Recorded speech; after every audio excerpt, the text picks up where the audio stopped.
Harris campaign says they're optimistic going into tonight, and we want to give you an inside look into how the Trump campaign is feeling with just hours to go until polls close. Let's bring in Florida Congressman and Trump supporter Byron Donalds. Congressman, thanks for being here. It's good to be with you. Thanks for having me on. You heard our reporting. According to several sources, conversations have taken place within the Trump campaign to have the former president potentially prematurely declare victory sometime after the first batch of ballots come in, well before any official calls are made.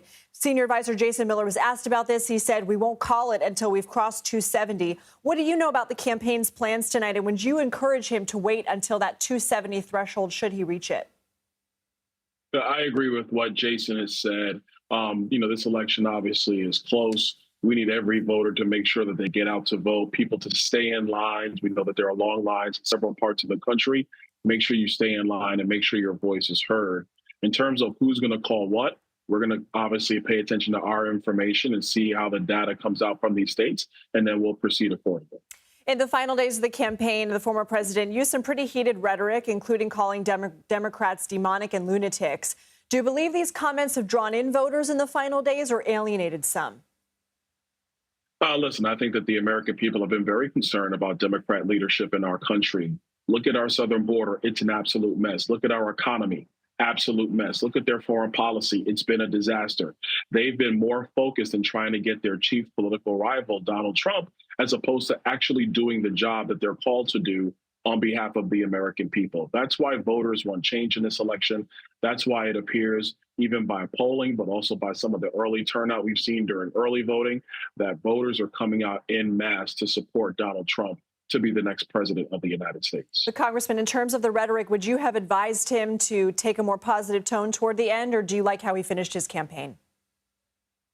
Listen, we're going to let Donald Trump is Donald Trump. He's going to express himself very clearly. And I think it's important for the American people to have a commander in chief, have a president who speaks his mind, as opposed to what we've seen from Kamala Harris, which has been nothing but being overly scripted and word salad, not actually saying who she is and what she's going to do. The American people are tired of that type of leadership. We saw it for 4 years with Joe Biden, where he would come out for 10 seconds, give some statement, never take questions, and then go back to Rehoboth Beach. The American people want to hear from their leader. It may not always be nice, but it's what needs to be said, because our country is in decline. We need to get it back on track, and Donald Trump will fix it. Congressman, is the gender divide a concern for you in this race? Not at all, because Donald Trump fully expects women voters to vote for him as well, just like men voters. I think too much has been made of the gender gap in this campaign. The key issue is the country on the right track or the wrong track? And poll after poll after poll has demonstrated what everybody already knows. The country is on the wrong track. And if the country is going the wrong way, we need new leadership. We must have new leadership. And that's why Donald Trump's going to be victorious. Congressman, what will the campaign be looking at as the returns come in? What will be some positive signs for you, and what could be some red flags? Well, look, obviously, we're going to get numbers pretty quickly in the night. It looks like from Georgia and North Carolina. That's what's being reported.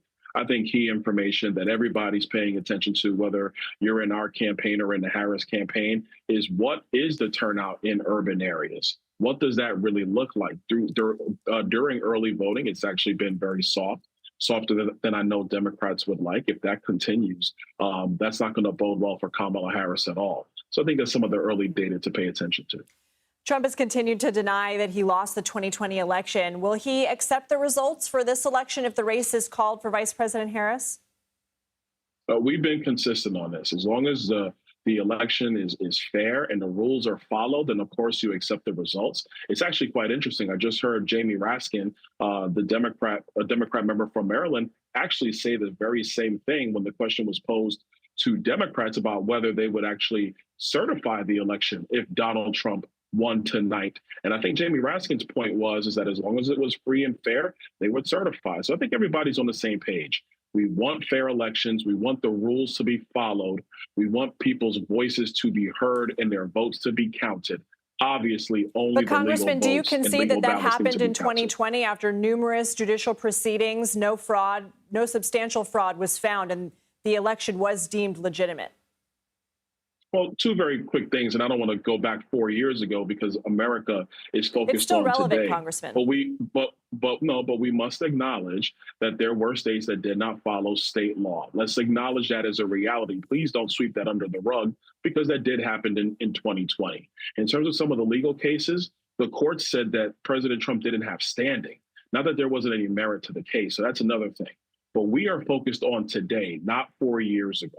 The American people have had enough. And I think it's important for the media to be focused on what's happened in the country over the last 4 years, not go back to the 2020 Well, election. thank you, We Congressman. are With all going due to elect respect, a the new media president does today, provide and a that's what we're going to be holistic, focused on. contextual experience for our viewers. Congressman Byron Donalds, thank you.